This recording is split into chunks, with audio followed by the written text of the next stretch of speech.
Assalamualaikum warahmatullahi wabarakatuh. Nama saya Izatun Nisa, NIM 2210101048. Di sini saya akan menjelaskan tentang sistem kardio. Yang pertama yaitu sistem kardiovaskuler. Sistem kardiovaskuler terbagi menjadi tiga. Yang pertama yaitu jantung, yang kedua pembuluh darah, yang ketiga pembuluh limfe. Selanjutnya saya akan menjelaskan tentang apa itu jantung. Jantung merupakan organ muskular berongga berbentuk kerucut atau dalam kurung piramida terbalik. Jantung berbentuk seperti jantung pisang, bagian atasnya tumpul disebut basic cordis dan agak runcing di bagian bawahnya disebut apex cordis. Besar jantung sebesar genggaman tangan manusia, beratnya kira-kira 250 sampai dengan 300 gram. Jantung terletak di dalam rongga dada sebelah depan atau dalam kurung cavum mediastinum anterior, sebelah kiri dari pertengahan rongga dada, di atas diafragma, dan pangkalnya terdapat di belakang kiri antara kosta 5 dan 6, dua jari di bawah papila mamae. Di tempat inilah akan teraba denyutan jantung atau ictus cordis. Selanjutnya yaitu lapisan jantung. Lapisan jantung terbagi menjadi tiga. Yang pertama yaitu perikardium, yang kedua miokardium, dan yang ketiga endokardium. Yang pertama kita akan menjelaskan tentang perikardium. Perikardium yaitu lapisan epikardium atau RP artinya atas, kardium berarti jantung, membran tipis di bagian luar yang membungkus jantung. Jaringan ikat perikardium terdiri dari dua lapisan yaitu yang pertama perikardium serosum atau dalam kurung visceral, dan yang kedua yaitu perikardium fibrosum atau dalam kurung parietal. Contoh gambar yang tersebut ada di samping penjelasan perikardium. Dan yang kedua yaitu miokardium. Mio berarti otot. Merupakan lapisan tengah yang terdiri dari otot jantung, membentuk sebagian besar dinding jantung. Serat-serat otot ini tersusun secara spiral dan melingkari jantung. Lapisan otot inilah yang nantinya akan menerima darah dari arteri koroner. Miokardium terdiri dari tiga macam otot. Yang pertama yaitu otot atrium atau dalam kurung tipis. Yang kedua yaitu otot ventrikel yang ventrikel kiri tebal dari kanan, dan yang ketiga yaitu otot serat khusuk atau septum cordis atau dalam kurung batas jantung kiri dan kanan. Contoh gambar miokardium yaitu bagian panah paling atas di sebelah kanan.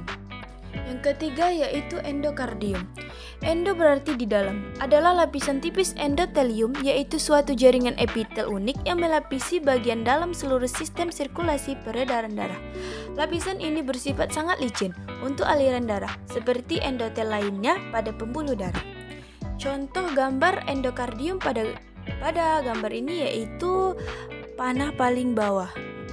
Selanjutnya yaitu saya akan menjelaskan tentang ruang jantung. Ruang jantung terbagi atas 4 ruang yaitu atrium kiri dan atrium kanan atau dalam kurung serambi. Yang kedua yaitu ventrikel kiri dan ventrikel kanan atau dalam kurung bilik. Atrium dan ventrikel masing-masing dipisahkan oleh sebuah katup, sedangkan bagian kiri dan kanan dipisahkan oleh sekat yang disebut septum. Yang pertama yaitu saya akan menjelaskan tentang atrium dextra dan atrium sinistra. Yaitu atrium dextra berada di bagian atas kardiodextra. Sebagian besar terletak di belakang sternum. Terdapat pembuluh darah besar atau vena cava superior dan vena cava inferior. Pembuluh darah yang kecil atau sinus coronarius berfungsi sebagai penampungan atau reservoir darah yang rendah 0,2 dari seluruh tubuh. Darah tersebut mengalir melalui vena cava superior dan vena cava inferior serta sinus coronarius yang berasal dari jantung itu sendiri. Selanjutnya yaitu atrium sinistra. Atrium sinistra itu terdiri Selanjutnya yaitu atrium sinistra. Atrium sinistra yaitu ruang berdinding tipis, letaknya di bagian belakang jantung. Dua vena pulmonalis pada tiap sisi, menerima darah yang kaya oksigen dari kedua paru melalui dua buah vena pulmonalis. Atrium kiri menerima darah sebagai kontraksi yang dipicu oleh nodus sinoatrial.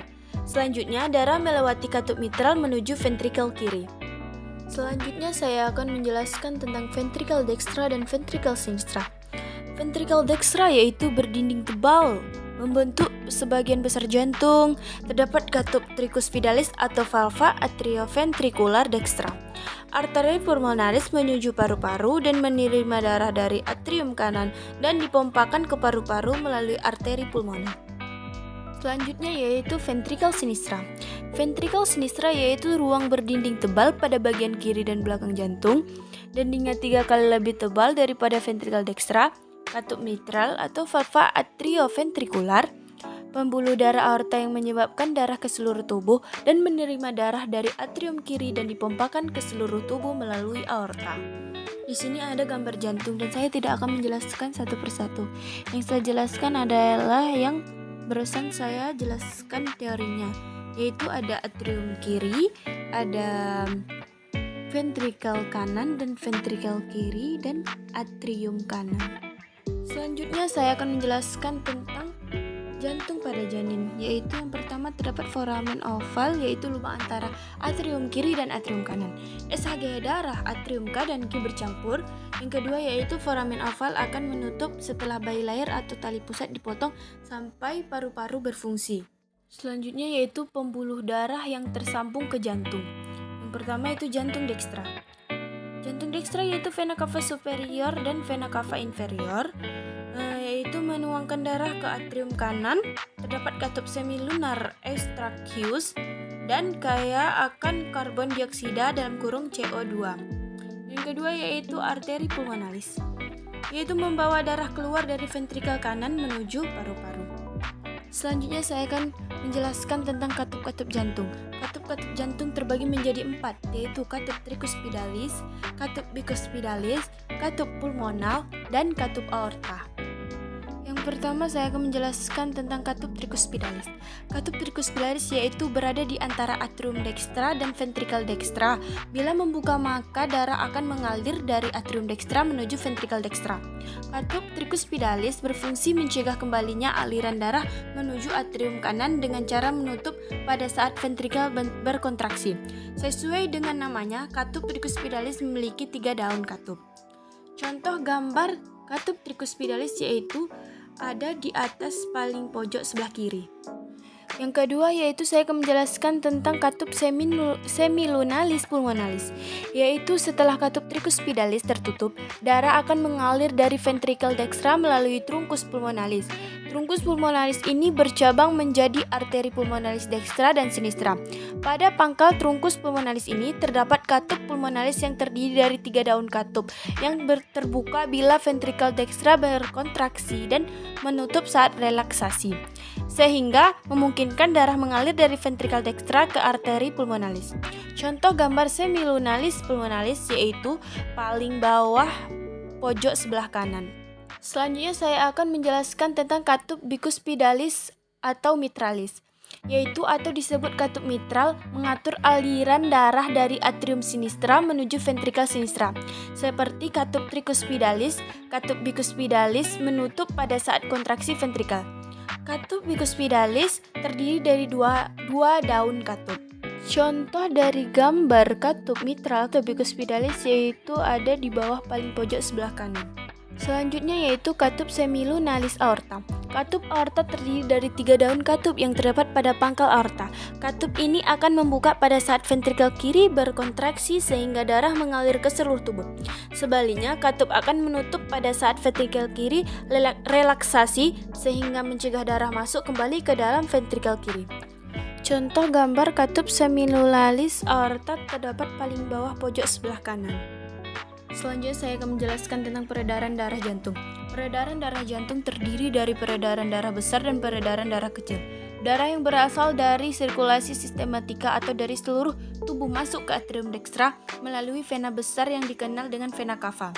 Darah yang masuk dalam atrium dextra berasal dari jaringan tubuh penuh dengan CO2 dan miskin O2. Darah tersebut mengalir dari atrium dextra melalui katup tricuspidalis ke ventricle dextra yang memompanya keluar. Dengan demikian, sisi kanan jantung memompa darah yang miskin O2 ke sirkulasi paru. Sisi kanan jantung memompa darah yang miskin O2 ke sirkulasi paru. Di dalam paru, darah akan kehilangan CO2 dan menyerap O2 segar sebelum dikembalikan ke atrium kiri melalui vena pulmonalis. Darah menjadi kaya O2, kembali ke atrium sinistra, kemudian mengalir ke dalam ventrikel sinistra. Dari ventrikel kiri dipompakan ke seluruh tubuh. Jadi, sisi kiri jantung memompa darah yang kaya akan O2 ke dalam sirkulasi sistematika. Arteri besar yang membawa darah keluar dari ventrikel kiri adalah aorta dan bercabang menjadi arteri besar dan mendarahi seluruh jaringan tubuh. Selanjutnya saya akan menjelaskan tentang pembuluh darah besar jantung. Yang pertama yaitu vena cava superior. Vena cava superior yaitu vena besar yang membawa darah kotor dari bagian atas diafragma menuju atrium kanan. Yang kedua yaitu vena cava inferior. Vena cava inferior yaitu vena besar yang membawa darah kotor dari bagian bawah diafragma ke atrium kanan. Yang ketiga yaitu sinus coronari. Sinus coronari yaitu vena besar di jantung yang membawa darah kotor dari jantung itu sendiri. Yang keempat yaitu pulmonary trunk. Pulmonary trunk yaitu pembuluh darah besar yang membawa darah kotor dari ventrikel kanan ke arteri pulmonalis. Yang kelima yaitu arteri pulmonalis. Arteri pulmonalis yaitu membawa darah kotor dari pulmonary trunk ke kedua paru-paru. Yang keenam yaitu vena pulmonalis, yaitu terbagi dua kiri dan kanan yang membawa darah bersih dari kedua paru-paru menuju atrium kiri. Yang ketujuh yaitu ascending aorta. Ascending aorta yaitu pembuluh darah besar yang membawa darah bersih dari ventrikel kiri ke arcus aorta ke cabangnya yang bertanggung jawab dengan organ tubuh bagian atas. Yang kedelapan yaitu descending aorta. Descending aorta yaitu bagian aorta yang membawa darah bersih dan bertanggung jawab dengan organ tubuh bagian bawah. Yang kesembilan yaitu arteri koronaria, yaitu pembuluh darah pada dinding jantung dan memberi nutrisi pada otot jantung. Dan inilah gambar pembuluh darah besar jantung. Dan terakhir yaitu ada gambar jantung. Sampai disinilah materi yang bisa saya sampaikan. Jika ada kesalahan mohon dimaafkan. Thank you. Wassalamualaikum warahmatullahi wabarakatuh.